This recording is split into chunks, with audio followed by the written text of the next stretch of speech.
Profesor Luis Guillermo Vélez, muy buenos días. Muy buenos días, doctor Fernando Londoño. Me gusta saludarlo a usted y a su audiencia y a sus compañeros de la mesa. Para nosotros, como siempre, es un gusto y es un honor tenerlo en la hora de la verdad, profesor Luis Guillermo Vélez. Estamos muy preocupados.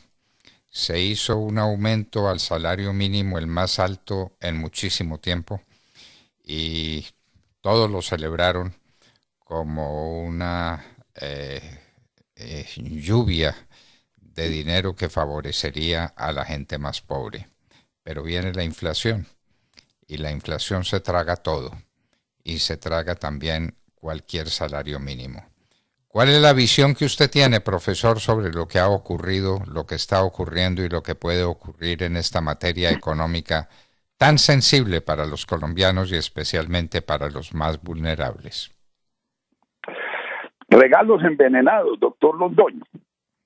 Y estamos en una aceleración de la inflación y acercándonos peligrosamente a una inflación de 2 dígitos, que como recordarán pues, las personas mayores, eso fue una pesadilla que vivimos los colombianos durante muchos años. Las causas de eso, a mi modo de ver, pues son 3. Primero, desde 2019 se viene dando un crecimiento muy fuerte de los agregados monetarios. En Colombia y en todo el mundo, esta situación de la pandemia pues condujo a que, y un poco antes, a que las autoridades monetarias, con el propósito de incentivar la economía, pues aumentaran todos esos agregados monetarios. Una expansión monetaria muy fuerte, que en Colombia pues en 2020 alcanzó, por ejemplo, referirme solamente a eso, 24% el efectivo, 21% la base, 29% el efectivo más los depósitos en cuenta corriente y 14% el efectivo más los depósitos de ahorro, cuenta corriente y de todo tipo, pues que son muy líquidos. Entonces una presión monetaria muy fuerte la que había. Luego se vino pues ese aumento del salario mínimo. Eso fue una equivocación grave, porque es que el salario mínimo, la tasa de crecimiento, la tasa de aumento del salario mínimo es un indexador. Hay cantidad de cosas vinculadas al crecimiento del salario mínimo. Entonces eso obviamente genera pues un aumento en muchos precios, que está soportado también por una demanda nominal creciente. Y finalmente pues tuvimos este choque externo, lo que los economistas llaman pues un choque externo, lo que está pasando con el petróleo, esa alza tan dura. Entonces esas 3 situaciones pues están configurando una inflación muy fuerte que está afectando, por supuesto, principalmente pues a la gente más pobre, cuyos haberes son fundamentalmente haberes que son muy líquidos y que pierden poder adquisitivo rápidamente cuando se presenta la inflación. Pues muy grave. Eso quiere decir que no subieron el salario mínimo, sino que lo bajaron. La gente tiene que entender que el salario mínimo está en función de la mayor capacidad que tenga la gente para comprar cosas, para abastecerse en los mercados, para vivir bien.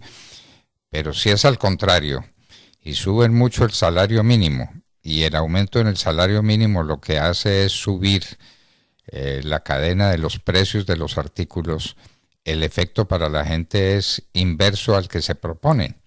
Se proponían con el salario mínimo alto darle facilidad de vida a la gente que los recibe.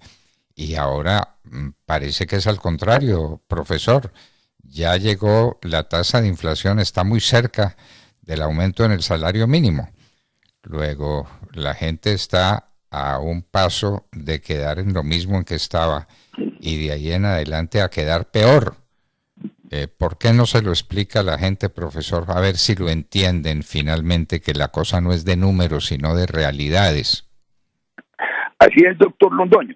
Usted recuerda que en economía enseñábamos a los estudiantes, les hablábamos de ilusión monetaria, la ilusión monetaria, la creencia de que los incrementos, las variaciones nominales en las variables económicas son muy importantes, muy significativas y fomentan el bienestar. La riqueza real son los bienes y servicios que están en el mercado y que nos llevamos a la casa cuando los compramos. La riqueza real, entonces, es función de la capacidad de compra del dinero nominal, ¿sí? Y eso está determinado, pues, finalmente por unos precios y una demanda que está allí. De manera que hacerle creer a la gente que la expansión monetaria soluciona problemas es gravísimo, pero más grave aún, ¿sí?, es tomar medidas, pues, en esa dirección. Se advirtió, se dijo muchos economistas señalaron que era equivocado ese incremento del 10%, que eso iba a generar esas presiones inflacionarias que estaban ya también asociadas. Ya había una presión inflacionaria fuerte por ese crecimiento en los agregados monetarios, entonces se agravó con esta cosa. Y bueno, por eso estamos en esta situación. No hay otra forma de mejorar la situación de las personas pues que aumentar la producción real, la producción de bienes y servicios y su oferta en el mercado, doctor Londoño. Hay un tema muy importante sobre el que queremos alguna palabra, que es el tema del déficit fiscal. El Estado suele ser el gran atizador de la inflación, con un gasto público desbordado, que conduce en últimas es a la ilusión monetaria de la que usted habla y a la pérdida de poder adquisitivo de la gente, especialmente de la gente más pobre. ¿Por qué no decimos una palabra sobre eso, profesor? Sí, el déficit fiscal cuando es muy elevado, conduce a una financiación monetaria del mismo. Hay una financiación monetaria del mismo, porque es que el déficit fiscal pues requiere que el gobierno entre a colocar en el mercado títulos de deuda, bien sea en el mercado nacional o en el mercado externo. Y eso conduce entonces a la postre pues a que el banco compre parte o la totalidad de esos títulos y expanda el dinero. Entonces eso es una financiación monetaria e inflacionaria del déficit fiscal.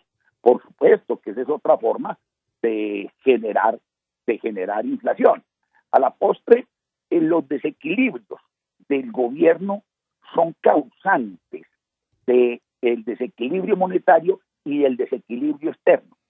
Entonces, déficit fiscal ahí mismo aparece, déficit en cuenta corriente, en la balanza comercial y en la cuenta corriente. Por eso lo llamamos en economía los déficits gemelos. Entonces hay una responsabilidad muy grande allá por el lado pues de la política pública y de la forma en que se financia ese déficit fiscal, doctor Londoño. Es que ese es el problema, que uno tiene gasto del Estado y el gasto del Estado pues es muy lucido y favorece mucho la imagen del presidente y de los parlamentarios que contribuyen a ese déficit con más gasto, pero eso termina por pagarlo la gente y es lo que está ocurriendo. La gente está pagando el valor de un déficit fiscal desbordado. Es que estamos en un déficit de unas dimensiones muy grandes, profesor. ¿Usted nos puede decir de qué tamaño es el déficit fiscal de Colombia hoy? El déficit está bordeando el 7% del Producto Interno Bruto. Entonces, cuando, digamos, un déficit fiscal razonable, porque el déficit entonces provoca expansión monetaria y provoca endeudamiento, ¿sí? Y entonces la deuda se va volviendo más complicado de manejar y entonces se empieza a destinar parte del recaudo para sostener esa deuda y generar un nuevo déficit. Y eso va creciendo. Entonces estamos hacia el 7%. El país no debería tener un déficit fiscal pues más allá del 2, el 2,5% del Producto Interno Bruto. Entonces sí está desbordado. Obviamente están esas circunstancias que se presentaron pues en la pandemia y había que atender esa pandemia. pero también en su momento tenía no solamente aumentar el déficit para atender, había la posibilidad de controlar y enfrentar pues otros gastos. Lo que pasa es que aquí se volvió como imposible reducir el gasto. Yo hace años, y usted y yo lo hemos hablado mucho, de las posibilidades de reducción de gasto burocrático y mal orientado en este país, pero eso no se atreven los gobiernos porque pues han montado un sistema allí de burocracia y de clientelismo muy complicado, pero esa también a la postre pues es otro factor, ¿cierto? Doctor Londoño, buena parte de los problemas que vemos como problemas económicos son causados por una mala política pública, por una política que le hace creer a la gente, que le está dando subsidios y cosas de esas, y entonces lo que le da como subsidio se lo quita por el otro lado con inflación y alza de precios, que esa inflación es un impuesto muy horroroso que gravita fundamentalmente sobre las personas más pobres. Como el subsidio a la gasolina. Ayer decíamos que la gasolina en los Estados Unidos vale más de $4 y en Colombia está ligeramente por encima de $2. Entonces, ¿por qué en Colombia la gasolina es más barata? Por un subsidio. Y entonces la estamos subsidiando y resulta que eso lo tiene que pagar alguien. Decíamos, cuando usted vea entrar un automóvil a una estación de servicio, sepa que ahí va su plata, porque se va a llenar ese tanque con gasolina barata y la gasolina barata la paga usted, ciudadano. Y eso es difícil de entender. Y mire usted lo que está pasando en el Perú precisamente con el precio de la gasolina, profesor. Sí, es que los subsidios mal diseñados, en general los subsidios son problemáticos y difíciles de desmontar. Y entonces el falseamiento del sistema de precios se alimenta y se sostiene, y hay momentos en que es imposible, y entonces esos cambios provocan pues unas crisis brutales. Mire, para que recordemos una cosa, cuando Carlos Andrés Pérez, enfrentado a una situación de caída brutal de los ingresos petroleros, trató de sincerar el sistema de precios en Venezuela, se cayó. Vino Chávez y ahí está en lo que está ese país. Años y años de subsidios, años, y entonces cuando se cayó esa renta petrolera, y la renta petrolera nuestra es muchísimo menor, de manera que eso sí es un problema, colapso en los sistemas. Claro que sí, eso pasó en Venezuela y pasó por mucho tiempo.